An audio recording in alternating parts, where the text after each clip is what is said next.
ओम नमो भगवते वासुदेवाय। जय श्री राधे कृष्णा दोस्तों, मैं प्रीति शर्मा आप सभी का स्वागत करती हूँ मेरे चैनल डिवाइन दृष्टिकोण पर। जैसा कि पिछली वीडियोस में हमने पहले और दूसरे दोनों स्कंधों के अध्यायों का सार समझ लिया है, आज इस वीडियो में हम तीसरे स्कंध को शुरू करेंगे। आइए चलते हैं पहले अध्याय की ओर। इस अध्याय में विदुर जी की उद्धव जी के साथ भेंट का वर्णन किया गया है।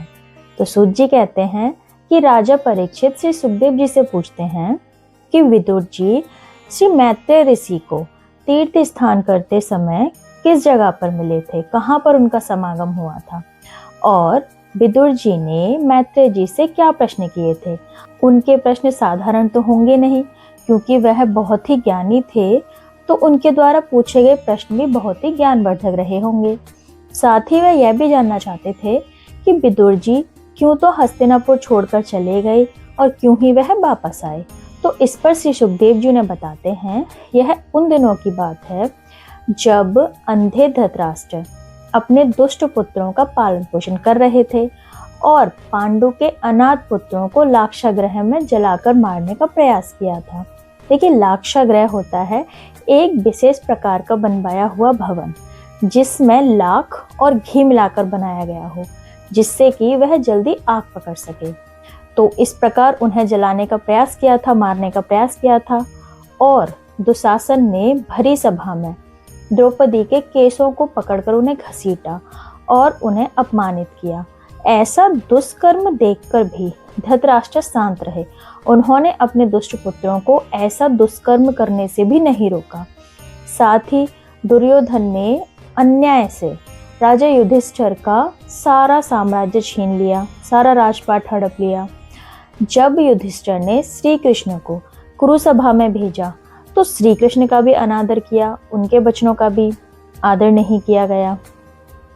अब तो विदुर जी को सलाह के लिए बुलाया गया, तो विदुर जी ने अपनी सम्मति दी। सम्मति होती है राय, ओपिनियन। तो उन्होंने जो अपनी सम्मति दी, इसी को कहते हैं विदुर नीति। तो विदुर जी कहते हैं कि तुमने श्री कृष्ण के वचनों का अपमान करके, श्री कृष्ण का अपमान करके अपने सभी पुण्यों को तो नष्ट कर ही दिया है, साथ ही पापों की सीमाएं भी पार कर दी हैं। अतः तुम युधिष्ठिर को उनका हिस्सा वापस कर दो। ऐसा वे कह ही रहे थे कि कर्ण, दुर्योधन, दुशासन, शकुनी आदि क्रोध से खड़े हो गए और विदुर जी का तिरस्कार करते हुए बोले कि इस कुटिल दासी पुत्र को यहाँ किसने बुलाया है? यह हमारे ही टुकड़ों को खाकर पल रहा है और हमारे ही प्रतिकूल होकर हमारे दुश्मनों के वचनों को पूरा करने का प्रयास कर रहा है। इसे तो तुरंत ही हमारे राज्य से निकाल दो। ऐसा बाणों के समान हृदय को भेद देने वाले वचनों को सुनकर विदुर जी को बड़ा ही आघात पहुंचा। वह अपना धनुष राज्य द्वार पर रखकर हस्तिनापुर छोड़कर चले गए और तीर्थ स्थानों पर जगह जगह जाने लगे, तीर्थ करने लगे। इस प्रकार वह तीर्थ करते करते संपूर्ण भारत में विचरण कर रहे थे और एक दिन वह प्रवास क्षेत्र पहुंचे। देखिए, प्रभास क्षेत्र जो है वह स्थान है जहां श्री कृष्ण ने अपनी मानव लीलाओं का समापन किया था और अपने स्वधाम चले गए थे। तो जब वे प्रभास क्षेत्र पहुंचे तब उन्होंने अपने स्वजनों का, कौरव वंश का विनाश का समाचार सुना। उन्हें बड़ा ही शोक हुआ। अब तो वह सरस्वती नदी के तट पर पहुंचे, वहां उन्होंने शोक किया और तीर्थों का सेवन किया। फिर उसके बाद यमुना तट की ओर यात्रा करने लगे। अब वे यमुना तट पर पहुंचते हैं, वहां उनकी भेंट उद्धव जी से होती है। तब वह उद्धव जी से श्री कृष्ण और अपने स्वजनों के विषय में पूछते हैं। वे पूछते हैं कि हे उद्धव जी, जन्म और कर्म, इन दोनों चीजों से, इन दोनों बातों से श्री कृष्ण तो रहित है, फिर भी वह इस पृथ्वी का भार उतारने के लिए, दुष्टों का नाश करने के लिए और लोगों को आकर्षित करने के लिए जन्म और कर्म किया करते हैं। वह तो अजन्मे होकर भी अपनी शरण में आए भक्तों का प्रिय करने के लिए जन्म लेते हैं, लीलाएं करते हैं। ऐसे पवित्र कीर्ति श्री हरि के विषय में मुझे बताओ। इति श्रीमद्भागवते महापुराणे पारमहंस्यां संहितायां तृतीय स्कंधे विदुरोद्धव संवादे प्रथमो अध्याय। इस प्रकार प्रथम अध्याय का सार संपूर्ण होता है। आइए चलते हैं द्वितीय अध्याय की ओर। देखिए, द्वितीय अध्याय में उद्धव के द्वारा श्री कृष्ण की बाल लीलाओं का वर्णन किया गया है। आइए शुरू करते हैं।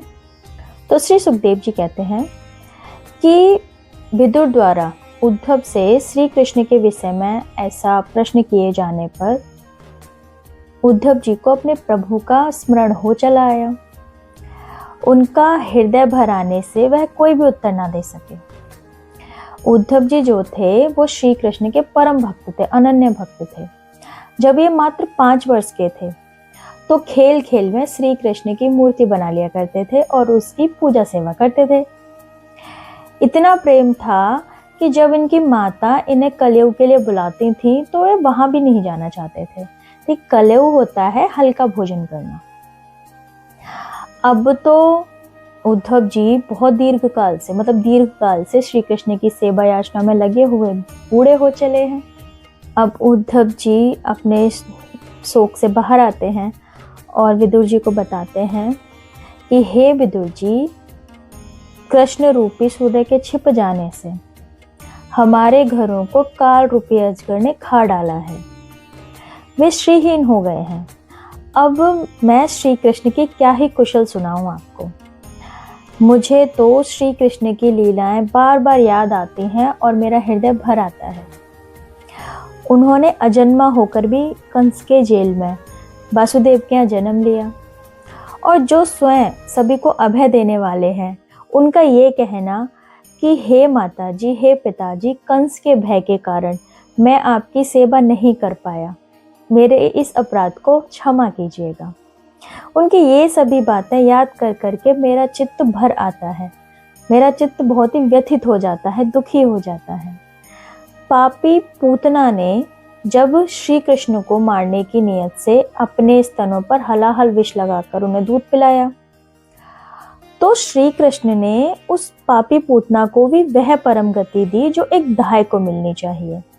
दाई होती है फॉस्टर मदर, यानी कि जो सिर्फ बालकों का पालन पोषण करती है, उन्हें जन्म नहीं देती। अब ऐसे दयालु श्री कृष्ण श्री हरि की शरणों को छोड़कर हम कहाँ जाएं, किसकी शरण ग्रहण करें। आगे वे बताते हैं कि ब्रह्मा जी की प्रार्थना से भगवान ने पृथ्वी का भार उतारने के लिए कंस की जेल में वसुदेव और देवकी के यहाँ श्री कृष्ण अवतार में जन्म लिया और कंस के भय से वासुदेव जी उन्हें नंद बाबा के यहाँ ब्रज में छोड़ आए थे। वहां वे बलराम के साथ 11 वर्षों तक रहे और ब्रजवासियों को अपनी विभिन्न विभिन्न बाल लीलाएं दिखाई। वे यमुना के उपवनों में अपने साथियों के साथ, ग्वाल वालों के साथ बछड़े चराते हुए विहार करते थे। जब वे थोड़े बड़े हुए तो वे सफेद रंग के बैल और रंग बिरंगी गायों को चराते हुए बांसुरी बजाकर अपने साथियों को रिझाते थे। वहां भी कंस ने विभिन्न राक्षसों को श्री कृष्ण को मारने के लिए भेजा, लेकिन खेल खेल में श्री कृष्ण ने उन सभी राक्षसों को मार डाला। जब कालिया नाग के विषय पूरी यमुना का जल विषैला हो गया था, तब प्रभु ने कालिया नाग का दमन करके सभी ब्रजवासियों की, ग्वाल वालों की सुरक्षा की, उनकी रक्षा की। इसके बाद जब इंद्र ने क्रोधित होकर बहुत ही भीषण वर्षा की, तो उससे रक्षा करने के लिए प्रभु ने गोवर्धन पर्वत को अपनी उंगली पर उठा लिया था। इति श्रीमद्भागवते महापुराणे पारमहंस्यां संहितायां तृतीय स्कंधे विदुरोद्धव संवादे द्वितीयो अध्याय। इस प्रकार द्वितीय अध्याय का सार संपूर्ण होता है। आइए चलते हैं तीसरे अध्याय की ओर। देखिए, तीसरे अध्याय में भगवान के अन्य लीला चरित्रों का वर्णन दिखाया गया है। आइए शुरू करते हैं। उद्धव जी बताते हैं कि ब्रज में विभिन्न बाल लीलाओं को करने के बाद अब श्री कृष्ण अपने माता पिता को सुख पहुंचाने की इच्छा से बलराम के साथ मथुरा पहुंचते हैं। वहां वे कंस को सिंहासन से नीचे पटकते हैं, उसका वध करते हैं और क्रोध में उसकी लाश को पृथ्वी पर बहुत जोर से घसीटते हैं। फिर जब सांदीपनि मुनि ने सांगोपांग वेद का एक बार उच्चारण श्री कृष्ण के सामने किया था, तो गुरु दक्षिणा के फलस्वरूप प्रभु ने उन्हें उनका पुत्र वापस लौटाया, जिसे वे पंचजन नामक राक्षस के पेट से यमपुरी से लेकर आए थे। फिर जब रुक्मणी की प्रार्थना स्वीकार करके प्रभु ने रुक्मणी का इस प्रकार हरण किया जिस प्रकार गरुण इंद्र से अमृत को हर कर लाए थे। और प्रभु ने स्वयंवर में 7 बिना नथे हुए बैलों को नथकर नागनजिति सत्या से विवाह किया। साथ ही प्रभु ने अपनी प्राण प्रिय सत्यभामा को प्रसन्न करने के लिए स्वर्ग से कल्प वृक्ष को उखाड़ कर लेकर आए थे। प्रभु ने पृथ्वी के पुत्र भौमासुर को अपने ही हाथों से मारा था। ऐसी विभिन्न लीलाएं वो सुना रहे हैं अभी उद्धव जी श्री कृष्ण की। तो प्रभु ने पृथ्वी के पुत्र भौमासुर को अपने ही हाथों से मारा था। फिर पृथ्वी की प्रार्थना करने पर भौमासुर के पुत्र भगदत्त उसको भौमासुर का बचा हुआ राज्य प्रदान किया और फिर उसके अंतःपुर में पहुंचे, जहां पर भौमासुर के द्वारा हरण करके लाई हुई, मतलब चुरा कर लाई हुई, किडनैप करके लाई हुई बहुत सारी राजकन्याएं थीं, जो श्री कृष्ण को देखते ही खड़ी हो गईं और तुरंत ही उन्हें बड़े प्रेम से, लज्जा से, मोह से वरण कर लिया। श्री कृष्ण का वरण कर लिया। वरण होता है मतलब उन्हें तुरंत ही अपने पति रूप में चुनना। वरण करना मतलब पति रूप में चुनना। तो वरण कर लिया। इस पर श्री कृष्ण ने अपनी माया से उतने ही रूप धारण किए जितनी की राजकन्याएं थीं और अलग अलग महल में एक ही मुहूर्त में सभी का पानी ग्रहण किया। देखिए, पानी ग्रहण मतलब पानी यानी कि हाथ, ग्रहण मतलब ग्रहण करना। पानी ग्रहण जो होता है हिंदू धर्म में विवाह संस्कार का एक बहुत ही महत्वपूर्ण अनुष्ठान होता है। इसमें मंत्रोच्चारण के साथ वर वधू का दाहिना हाथ पकड़ता है और प्रतिज्ञा लेता है कि अब जीवन के सभी मार्गों पर आपके साथ चलूंगा और अब आपकी सारी जिम्मेदारियां मेरी हुई। ठीक है, चलिए इसे हम फिर कभी और समझेंगे। तो प्रभु के इस करके बहुत सारी, मतलब कहते हैं ना 16,000 से भी अधिक पत्नियां हैं लगभग, कुछ ऐसा बोलते हैं। तो इस तरह के उनकी बहुत सारी पत्नियां हुई। आगे उद्धव जी कहते हैं कि जब जरासंध, कालयवन, साल्व, देखिए जरासंध था कंस का ससुर, इन तीनों ने, साल्वादी दुष्टों ने जब मथुरा नगरी पर आक्रमण किया तो श्री कृष्ण ने अपने निज जनों द्वारा उन्हें भी मरवा दिया। इसके बाद आपके भाई यानी कि विदुर जी को बता रहे हैं कि आपके भाई धृतराष्ट्र और उनके पुत्रों के पक्ष में आए बड़े से बड़े जो राजा थे उनका साथ दे रहे थे।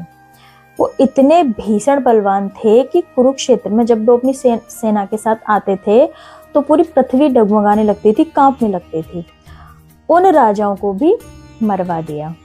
फिर जब कुरुक्षेत्र का युद्ध थम गया तब अश्वत्थामा ने उत्तरा के गर्भ को नष्ट करने के लिए ब्रह्मास्त्र छोड़ दिया, जिससे कि पुरु वंश ही नष्ट हो जाए। मतलब उनका जो वंश का बीज था, उत्तरा का गर्भ, जिससे आगे उनका वंश चलता, उसे नष्ट करने के लिए ब्रह्मास्त्र छोड़ दिया। तब श्री कृष्ण ने उत्तरा के गर्भ की रक्षा की। तो उत्तरा जो थी वो अभिमन्यु की पत्नी थी और अभिमन्यु जो थे वो अर्जुन के पुत्र थे। उत्तरा के गर्भ से ही आगे वंश बढ़ना था, तो इस प्रकार पुरु वंश की भी उन्होंने रक्षा की। इसके बाद युधिष्ठिर से 3 अश्वमेध यज्ञ कराए। आगे वे यादव वंश के नाश का कारण बताते हैं कि क्यों हुआ। ये कहते हैं कि एक दिन द्वारकापुरी में यादव वंशी, वृष्णिवंशी, भोजवंशी बालक खेल रहे थे और वहां पर मुनीश्वर आए हुए थे, ऋषि आए हुए थे। तो बालकों ने खेल खेल में ही ऋषियों को चिढ़ा दिया, उनका अपमान कर दिया। अब तो ऋषियों ने क्रोध में आकर उनको शाप दे दिया कि तुम्हारे कुल का नाश हो जाएगा। अच्छा, ये भी भगवान की ही मर्जी थी, ये सब श्री कृष्ण की ही माया थी। इसके कुछ महीने बाद ही यादव वंशी, भोजवंशी, वृष्णिवंशी बड़े हर्ष के साथ अपने रथ पर चढ़कर प्रवास क्षेत्र जा पहुंचते हैं और वहां पर देवता, पितर, ऋषियों का तर्पण करते हैं और ब्राह्मणों को भोजन कराते हैं। साथ ही ब्राह्मणों को बहुत ही मूल्यवान वस्तुएं, बहुत अच्छी अच्छी गौ और सोना, चांदी, मृग चर्म, कंबल, हाथी, पालकी, रथ, कन्या आदि बहुत सी चीजें, बढ़िया बढ़िया चीजें, बहुत अच्छी क्वालिटी का सरस अन्न दान करते हैं और सिर झुकाकर उनको नमस्कार करते हैं। इति श्रीमद्भागवते महापुराणे पारमहंस्यां संहितायां तृतीय स्कंधे विदुरोद्धव संवादे तृतीयो अध्याय। इस प्रकार तीसरे अध्याय का सार संपूर्ण होता है। आइए चलते हैं चौथे अध्याय की ओर। देखिए, चौथे अध्याय में विदुर जी का उद्धव जी से विदा लेकर मैत्रेय जी के पास जाना, इसका वर्णन किया गया है। आइए शुरू करते हैं। तो उद्धव जी कहते हैं कि इस प्रकार यादव वंशी ब्राह्मणों का सम्मान करके, उनका आदर करके उनसे आज्ञा लेते हैं और स्वयं भोजन ग्रहण करते हैं। भोजन करने के बाद वारुणी मदिरा का सेवन करते हैं, जिससे उनका ज्ञान नष्ट हो जाता है, उनकी बुद्धि बिगड़ जाती है।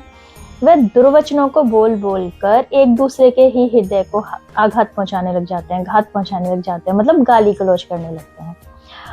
और जिस प्रकार बांसों की आपसी रगड़ से उनमें आग लग जाती है, ऐसे ही सूर्यास्त होते होते उन सभी ने आपस में ही मारकाट शुरू कर दी और एक दूसरे को ही खत्म कर दिया। यह सब देखकर श्री कृष्ण सरस्वती के तट पर पहुंच जाते हैं और उसके जल से आचमन करते हैं और उद्धव जी से बद्रिकाश्रम जाने के लिए बोल देते हैं। उस समय श्री कृष्ण पीपल के वृक्ष के नीचे बैठे हुए थे और अपनी बाईं जंघा पर अपना दायां चरण कमल बैठे हुए विचार कर रहे थे कि इतने में ही मैत्रेय जी वहां पर आ पहुंचे। तो उनके सामने ही श्री कृष्ण मुझसे कहते हैं कि उद्धव जी, पिछले जन्म में आप वसु थे। देखिए, वसु के बारे में हमने पहले भी बताया था कि ये 8 देवताओं का समूह है जो स्वर्ग में निवास करता है। तो पिछले जन्म में आप वसु थे और इस संसार में यह है आपका अंतिम जन्म है, मतलब इसके बाद अब आपको इस संसार में नहीं आना पड़ेगा। और मैं भी इस मृत्यु लोक को छोड़कर अपने स्वधाम जाना चाहता हूँ, इसलिए मैं तुम्हें अब वह साधन देता हूँ जो संसार में सभी के लिए, पूरे ब्रह्मांड में ही, सारे लोकों में सभी के लिए बहुत ही दुर्लभ है। और तब भगवान ने मुझे भागवत का उपदेश दिया, अतः अब मैं उनकी आज्ञा का ही पालन करते हुए बद्रिकाश्रम जा रहा हूँ, जहाँ पर भगवान श्री नर नारायण बहुत ही कठिन तपस्या कर रहे हैं। तो उद्धव जी से यह सारा ज्ञान सुनकर, यह सारी बातें सुनकर और अपने स्वजनों की, अपने भाई बंधुओं की मृत्यु का, उनके विनाश का असहाय समाचार सुनकर विदुर जी तो बड़े ही दुखी हो गए। अब वे उद्धव जी से कहते हैं कि हे उद्धव जी, भगवान श्री हरि श्री कृष्ण ने आपको अपने गूढ़ रहस्यों को प्रकट करते हुए जो परम ज्ञान का उपदेश दिया है, कृपया कर आप वो उपदेश मुझे दीजिए, कृपया कर आप मुझे वह बताइए। तब उद्धव जी ने विदुर जी से मैत्रेय ऋषि के पास जाने के लिए कहा।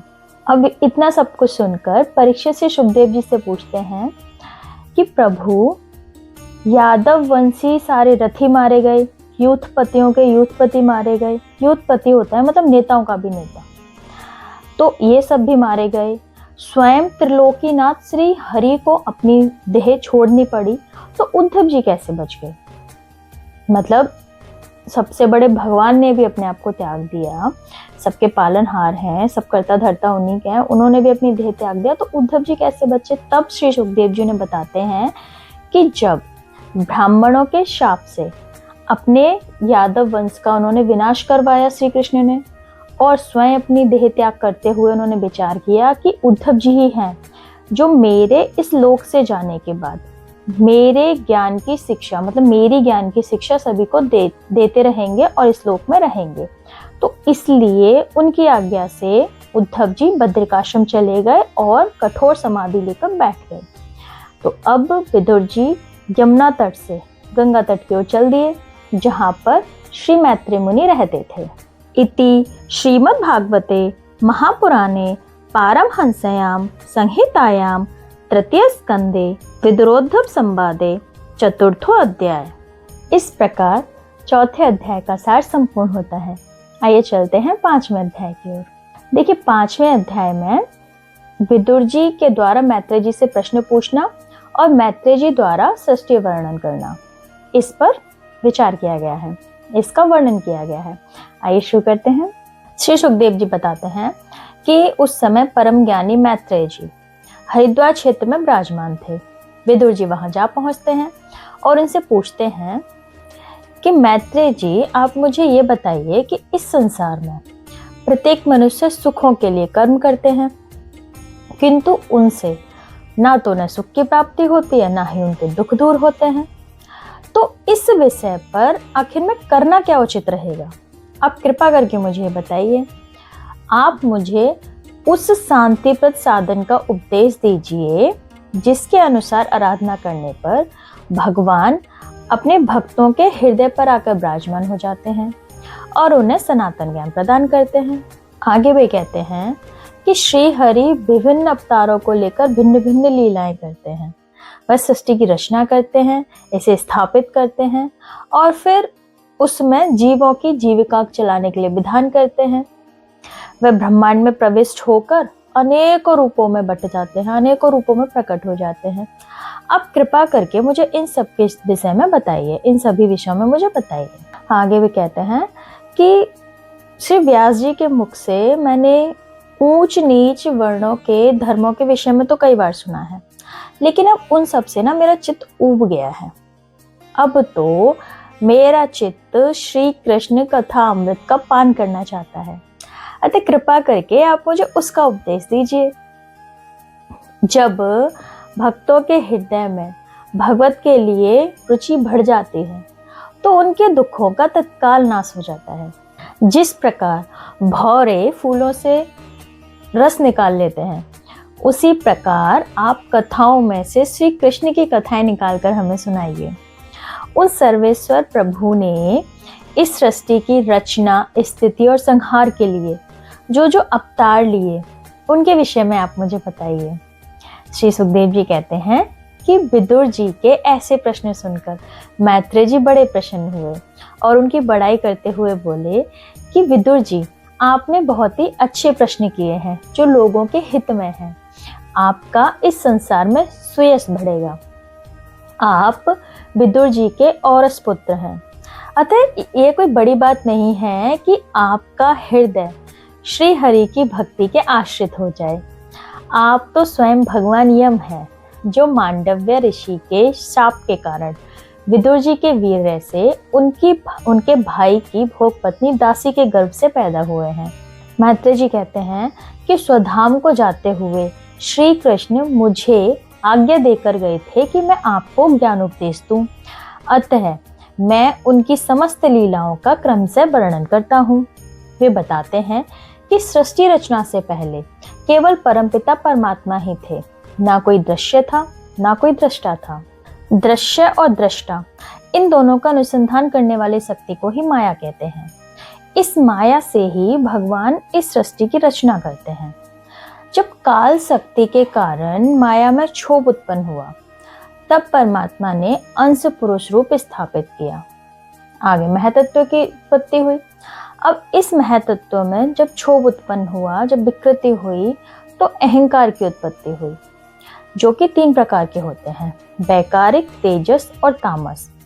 तो वैकारिक अहंकार में जब क्षोभ उत्पन्न हुआ, विकृति हुई, तब उससे मन और इंद्रियों के देवता उत्पन्न हुए।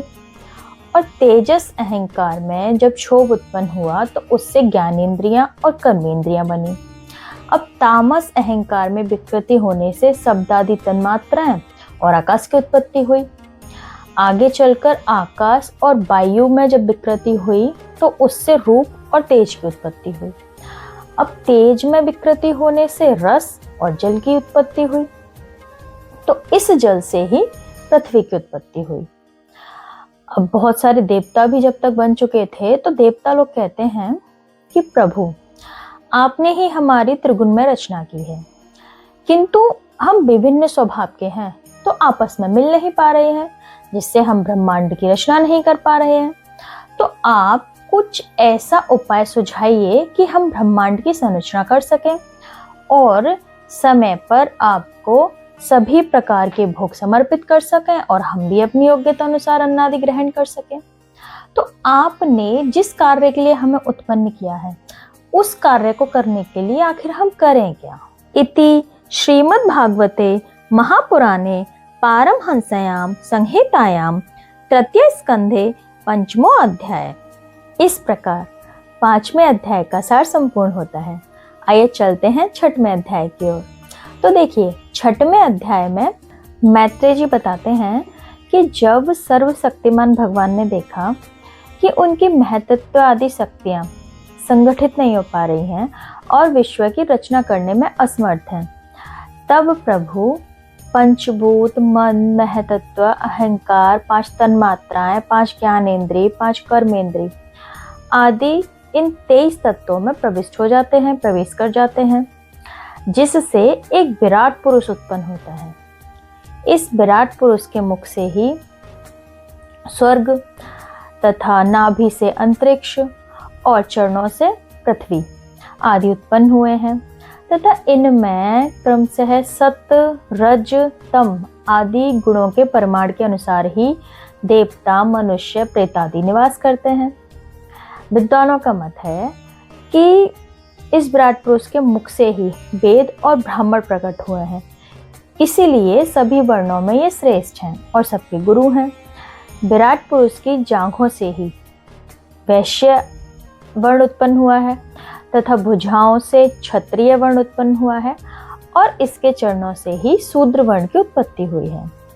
आगे मैत्रेय जी बताते हैं कि प्रभु के पूरे स्वरूप का वर्णन करना किसके ही बस की बात है, कौन ही इसका साहस कर सकता है। फिर भी जितनी मुझ में बुद्धि है और जितना मैंने अपने गुरुमुख से सुना है, उतना वर्णन मैं तुम्हारे सामने करता हूँ। वे कहते हैं कि श्री हरि के गुणों का गान करना ही मनुष्य की वाणी का सबसे बड़ा लाभ है तथा विद्वानों से उनकी कथा का अमृत पान करना ही उन मनुष्य के कानों का सबसे बड़ा लाभ होता है। तथा आदि कवि तथा सबसे बड़े तपस्वी स्वयं ब्रह्मा जी, जिन्होंने हजारों वर्षों तक कठोर तपस्या की, वह भी स्वयं अगर प्रभु की महिमा का पार नहीं पा सकते तो हम तो तुच्छ प्राणी हैं। जहाँ तक वाणी भी नहीं जा सकती, जिनका पार पाने में स्वयं रुद्र और अन्य देवता आदि सभी समर्थ नहीं हैं, वह भी पार नहीं पा सकते हैं, ऐसे भगवान को हम सब नमस्कार करते हैं। इति श्रीमद् भागवते महापुराणे पारमहंस्यां संहितायां तृतीय स्कंधे षष्ठो अध्याय। इस प्रकार छठवें अध्याय का सार संपूर्ण होता है। आइए चलते हैं 7वें अध्याय की ओर। देखिए, 7वें अध्याय में विदुर जी के प्रश्नों का वर्णन किया गया है। आइए शुरू करते हैं। श्री सुखदेव जी कहते हैं कि मैत्रेय जी की वाणी सुनकर व्यास नंदन विदुर जी उनसे पूछते हैं कि प्रभु अपनी माया से ही इस सृष्टि की रचना करते हैं और माया से ही इसका संहार भी करते हैं। भगवान का कभी लोप नहीं होता है, तो माया के साथ भगवान का संयोग कैसे हो सकता है? आखिर भगवान को कैसे कोई दुर्भाग्य और क्लेश हो सकती है? ऐसे अज्ञान संकट से मेरा मन खिन्न हो रहा है। कृपया कर आप मेरे मन के इस मोह को दूर कीजिए।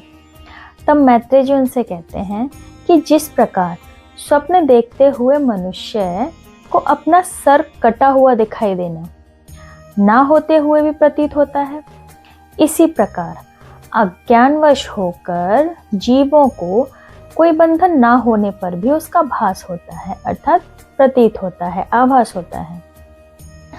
तो जिस पल, जिस क्षण मनुष्य की सभी इंद्रियां सभी विषयों से पूर्ण रूप से हटकर भगवान में स्थित हो जाती हैं, उसी क्षण जीवों के समस्त क्लेश नष्ट हो जाते हैं।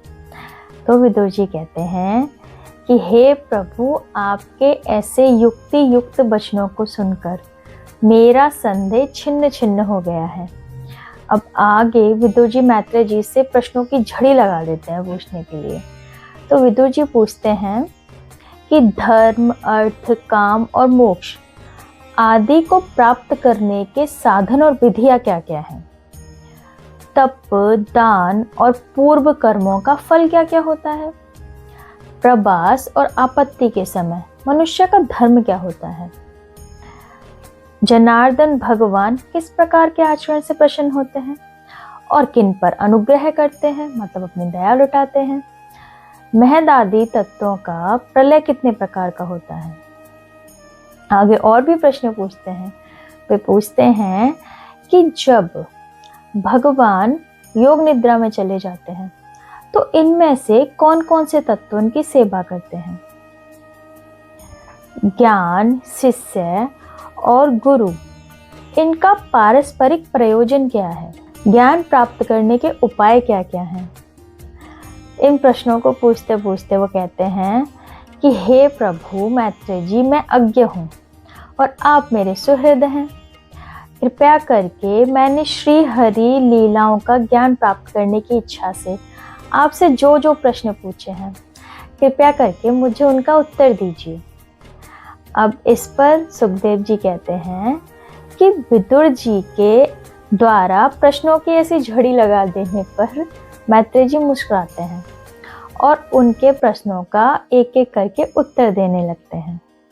इति श्रीमद् भागवते महापुराणे पारमहंस्यां संहितायां तृतीय स्कंधे सप्तमो अध्याय। इस प्रकार 7वें अध्याय का सार संपूर्ण होता है। उम्मीद है आप सभी को आज का वीडियो पसंद आया होगा और समझ में भी आया होगा। अगर आप सभी को हमारा वीडियो पसंद आया है तो हमारे वीडियो को लाइक करें तथा शेयर करें। आगे के अध्यायों का सार समझने के लिए बने रहें हमारे चैनल डिवाइन दृष्टिकोण पर। जय श्री राधे कृष्णा।